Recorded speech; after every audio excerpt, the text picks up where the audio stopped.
Hi guys, welcome back. This video is going to be my Hyperemesis Gravidarum story. I'm first of all going to talk about what Hyperemesis Gravidarum is. It's basically a very extreme form of morning sickness that may cause hospitalisation, definitely cause you to be on a lot of medication. Most people know it as what Catherine Middleton has. I found out that I was pregnant when I was 5 weeks pregnant, and 3 days after that, at 5 weeks 3 days, was when I first started to get nauseous. The nausea at first was completely manageable, but in about 3 days it went from that to being quite severe. I started really struggling to keep down fluids and food, but all through this time I just thought, well, maybe I'm just overreacting, maybe this is just normal. At 6 weeks pregnant, I went for my first midwife appointment and I was feeling quite weak. When I saw the midwife that day, I mentioned how I'd been feeling and about the nausea, and she first mentioned hyperemesis. She suggested that I try cyclizine, which is an anti-sickness. However, very quickly it was so severe that the cyclizine wasn't helping at all, and I was just vomiting it up. And as soon as food went down, it came back up, and as soon as water went down, it came back up. And so finally, at 8 weeks pregnant, I went to A&E. I was really reluctant to go to A&E for anything. I thought A&E's for emergencies. I don't want to waste people's time. So in that A&E visit, they gave me a couple of litres of fluid and some IV anti-sickness drugs. They told me that this was normal, that it would go by 12 weeks, that this is what pregnancy was, and that I needed to get used to it. They then sent me home on a different anti-sickness drug called metoclopramide. Within 48 hours, I was vomiting everything again, not able to handle the medication. At 9 weeks pregnant, I needed another A&E visit. This time they did the same thing. They gave me fluids, they gave me IV anti. So once they sorted me out, I was there for a few hours. They sent me home with a different medication called Stemetil or prochlorperazine. They then didn't want me to come back to A&E if I needed more fluids or more IV anti-sickness,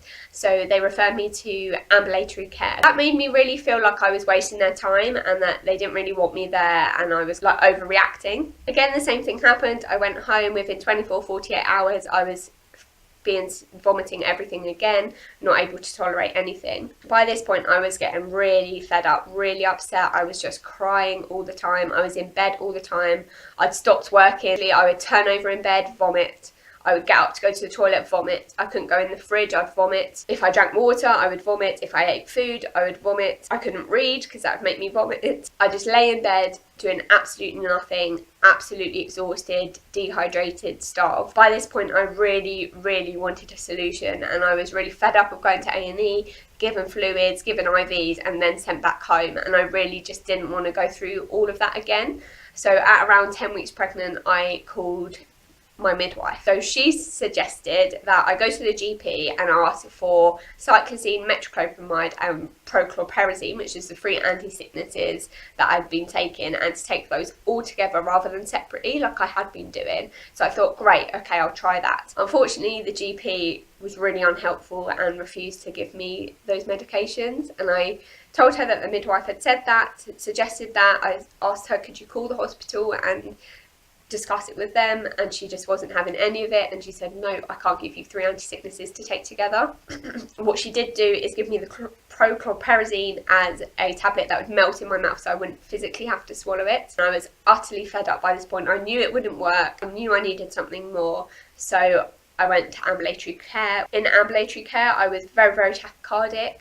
I was very dehydrated. They found it difficult to put a line in me, and I had glucose in my urine. They did a blood glucose, and I had high glucose in my blood, which suggests basically that your body's under stress. So I was really worried about that, crying again, and they said ambulatory care isn't the right place for you. You need to go to A&E. So back to A&E I went. As I say, I was about 10 weeks pregnant by this point, and I really felt like I'm going to refuse to go home this time. I need help, I need to be seen. This time I went to A&E, they actually called the OBS and gynae doctors to come and review me. The OBS and gynae doctors were the nicest people I ever met. in this whole time. They were really apologetic that I'd kind of fallen through the net and I hadn't been seen before. They said that I should have been seen on my last admissions and I wasn't. They said absolutely I'm not going home until I've been sorted. They were trying to take my history, but I was just crying and crying all the time, and I was just miserable and it was horrendous and I felt awful. So anyway, they admitted me into hospital and I was there for 4 days. They told me not to take anything orally, they're just going to give me IVs. They told me that they wouldn't send me home until I could tolerate the oral medication.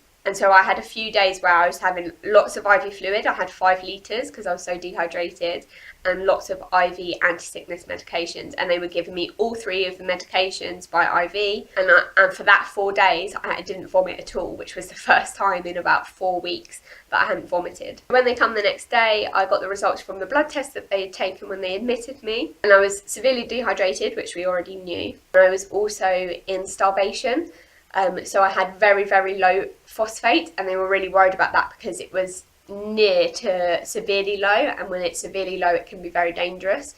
And they were a bit worried about refeeding syndrome, but it's basically when you start eating again after being starved, your phosphate can drop lower, and obviously because mine was so low already, they were worried that that could be very dangerous for me. So I was severely dehydrated, starved, malnourished. It was just basically really, really horrendous. When I was there, they also started me on lots of new medication. I was on cyclizine, metoclopramide and prochlorperazine, which are the 3 anti-sickness medications. They started me on steroids, prednisolone. They started me on sodium phosphate for my low phosphate levels. I was on omeprazole because my stomach had become very inflamed with all the vomiting. And as well as that, I was on high dose vitamin D, high dose folic acid and thiamine, which are B vitamins. Altogether that's 9 medications, and I was taking 24 tablets a day. After being there for 4 days, I was sent home on all these medications, finally able to take them. After that hospital admission, I generally got seen every couple of weeks in the hospital, and at 12 weeks I had an appointment a couple of weeks after I was discharged. And they started saying we need to wean the steroids. You can't stop steroids quickly, so I needed to reduce them by 5 milligrams a week. However, every single time I weaned the steroids, I would be sick for a couple of days. However, when I was on 25 milligrams, I got sick the same as I had every time I weaned, but it didn't go away as much. I was never as sick as I was before I was on the steroids, but it was still enough to be quite annoying and irritating. I think at this point I asked if I could stay on 25 milligrams instead of weaning more, but they really wanted me to wean them and come off them. So I carried on weaning, and at 20 milligrams I returned back to work. I was actually only at work for about 2 weeks, and then I was too sick to work again. When I had my further appointments, I begged them to go back on steroids, but they said no, they wouldn't let me. I didn't really know what to do and what the next step was, so that's when I first talked to somebody from the charity called Pregnancy Sickness Support. I've been using their website quite a lot already because they have lots of information on there about Hyperemesis Gravidarum, about pregnancy-related sickness, about a lot of the medications I was on. So I went on their online chat and I chatted to one of their support workers. She suggested that I ask for ondansetron. The next appointment I asked about ondansetron, and they gave me ondansetron, which also did help. Pregnancy Sickness Support is a great charity for anyone suffering from Hyperemesis Gravidarum. It has a lot of information, and I found the live chat really helpful. They're really understanding because a lot of them might have gone through it already.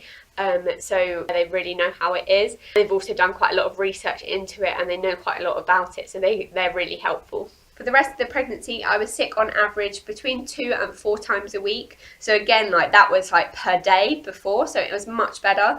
But I dealt with the nausea every single day from when I got up in the morning to when I went to bed at night. At one point in the pregnancy I had low magnesium, and they were worried that that would have been affecting my heart as well, so I had to have a magnesium infusion. I plodded along in the pregnancy, but at 28 weeks pregnant I went away to my in-laws with my husband, and this was a really awful week. I was being sick every day again, but because I was away there wasn't much I could do about it. I was away for a week, and then when I got back home I went into hospital. I think they just gave me fluids, gave me IVs and sent me home. The week after that, at 29 weeks pregnant, I had an appointment in the hospital with my obs-gynae team, and I just broke down and I just didn't want to go home, and I was crying and crying, and I had some really dark thoughts then. And I think one of the really hard things about HG is not knowing when it's going to end, because people say at 12 weeks it will get better, and then they were saying at 16 weeks it will get better, and they were saying at 30 weeks it will get better, and so on. And I hit these points and it just wasn't getting better.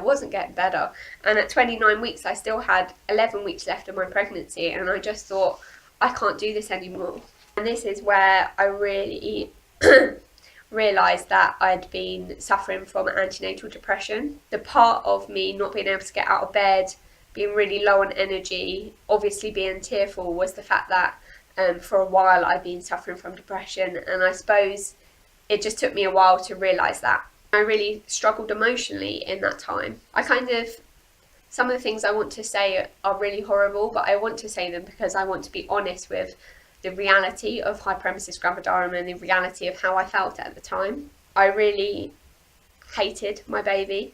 I felt contempt towards her because I felt that it was her fault, and if it wasn't for me being pregnant and for her being inside me, I wouldn't be feeling like this. I was scared about bonding with her when she was born. I was scared about getting postnatal depression. I was scared about not feeling better when she was born. I was scared about not being able to cope. And at different times I did actually think about termination. It was really knocked me, really, that I was even thinking that, and thinking that I wanted to end this pregnancy and I didn't want to be pregnant. I actually felt at the beginning especially that if I miscarried I would be so happy, because I didn't want to do it anymore and I didn't want to be pregnant, and if I miscarried I wouldn't be pregnant and I'd start feeling better.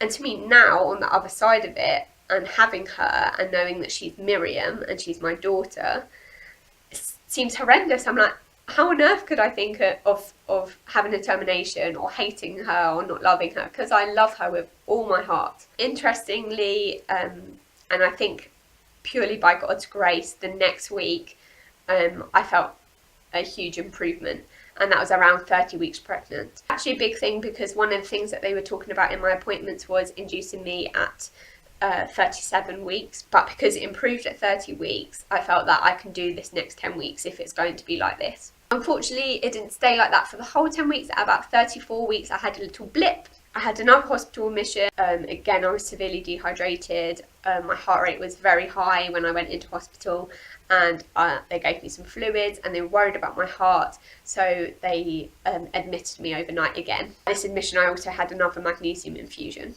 Fortunately, after that admission, things were a lot better for the rest of it. Hyperemesis gravidarum never went away from me. From 3 days after I found out I was pregnant to a little bit after I gave birth, I was feeling sick all of the time. It was the worst thing I've ever gone through. I was 41 weeks and 2 days pregnant when I gave birth to Miriam. As I say, I had fortunately no postnatal depression. I loved her to bits. I bonded with her brilliantly. I do kind of want to mention what happened postnatally, because a lot of people said to me, she'll come out and you'll feel fine, and actually for me that didn't happen. And I don't want to be really discouraging to you, that people that are going through this, but I just want to be real, because I think it's better to be prepared for it. It actually took me a couple of weeks to feel back to normal. The pregnancy just took its toll, the birth took its toll. I had a very positive, lovely birth, but I was so sick, it just took a bit of time to recover from that. I stopped all the medication straight away as soon as I gave birth. I didn't need that anymore, but I was still feeling a bit nauseous. I was struggling to eat, and I felt quite weak as well. As I say, 2 weeks after birth, I felt much better. I was going out and about, and now I feel completely normal, completely back to myself. One of the things that's always going to stay with me from Hyperemesis gravidarum is the fact that this could happen and is likely to happen with future pregnancies.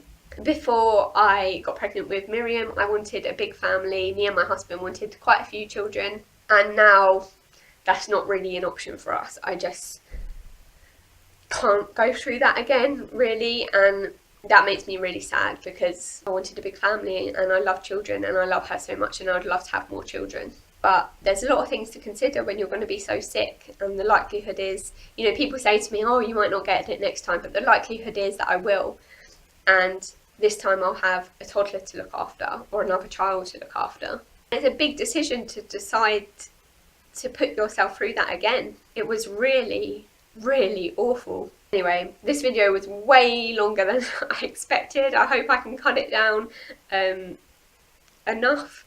If it was helpful to some of you out there suffering with hyperemesis gravidarum, I know I tried to look for these types of videos when I was pregnant and there wasn't a huge amount out there. I hope I've been honest enough. I hope I haven't missed anything out. If you've got any questions or you just need some support and encouragement, please comment below. Feel free to subscribe if you want to. I'll see you in my next video, guys. Bye!